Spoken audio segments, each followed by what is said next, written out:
السلام علیکم ورحمۃ اللہ وبرکاتہ۔ محترم سامعین کرام، بزم اشرف کی 11ویں مجلس میں ہم مسائل زکوٰۃ کو سن رہے ہیں۔ آج کا مسئلہ یہ ہے کہ قرض کی زکوٰۃ کس کے ذمے ہے۔ بعض مرتبہ ہم کسی کو قرض دیتے ہیں اور ہم یہ سمجھتے ہیں کہ ہمارے ذمے اس قرض کی زکوٰۃ نہیں ہے، حالانکہ یہ بات غلط ہے۔ ہم نے کسی کو قرض دیا ہے 1 لاکھ روپے مثال کے طور پر، اب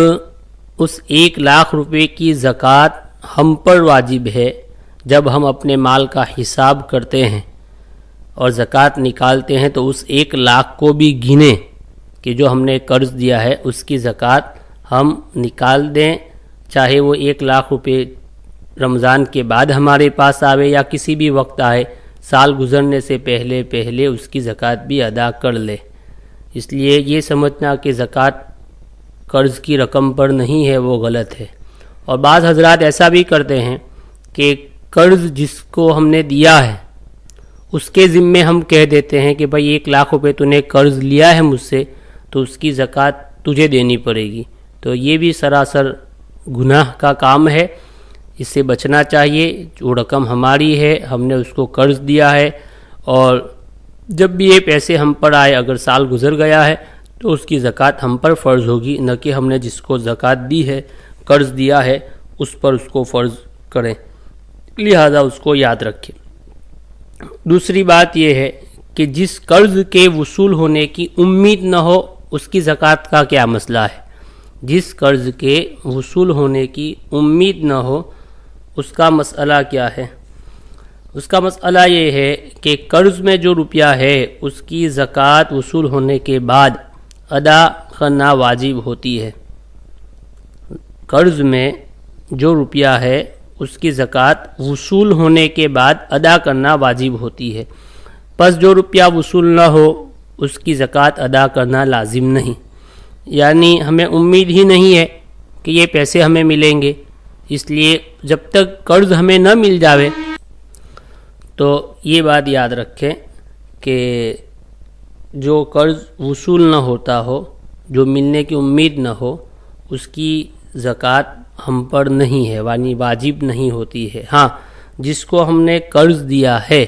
وہ یہ کہہ دے کہ میں 2 سال کے بعد آپ کا 1 لاکھ روپیہ جو قرض لیا ہے وہ دوں گا، تو ہم امید ہمیں بن چکی ہے اور یقین ہے، اس لیے پیشگی اس کی زکوٰۃ دے دے تو بھی جائز ہے، دے سکتے ہیں۔ اور رمضان وہ 2 لاکھ روپے یا 1 لاکھ روپے جب ہمیں مل جاوے تو اس کے بعد بھی 2 سال کی ایک ساتھ زکوٰۃ دے تو بھی جائز ہے۔ بہرحال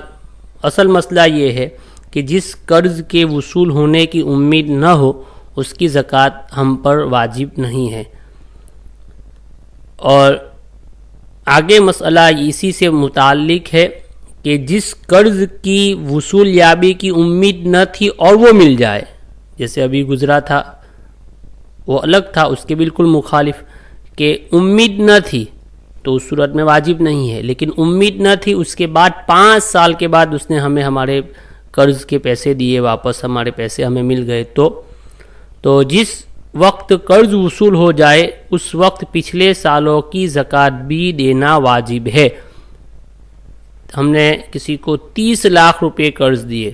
اور اس نے 5 سال کے بعد اس نے ہمیں دیے ہمارے پیسے، درمیان میں امید بالکل نہیں تھی کہ وہ ہمیں ہمارے 30 لاکھ روپے دے گا، تو اس صورت میں فرماتے ہیں کہ جتنے سال اس نے ہمیں پیسے نہیں دیے ہمارے 30 لاکھ اور 5 سال کے بعد دیے، تو جتنے سالوں کی اس پر زکوٰۃ باقی رہ گئی تھی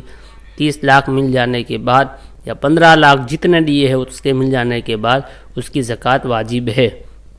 اور جس سے وصول نہ ہو اس کی زکوٰۃ اس وقت تک واجب نہیں۔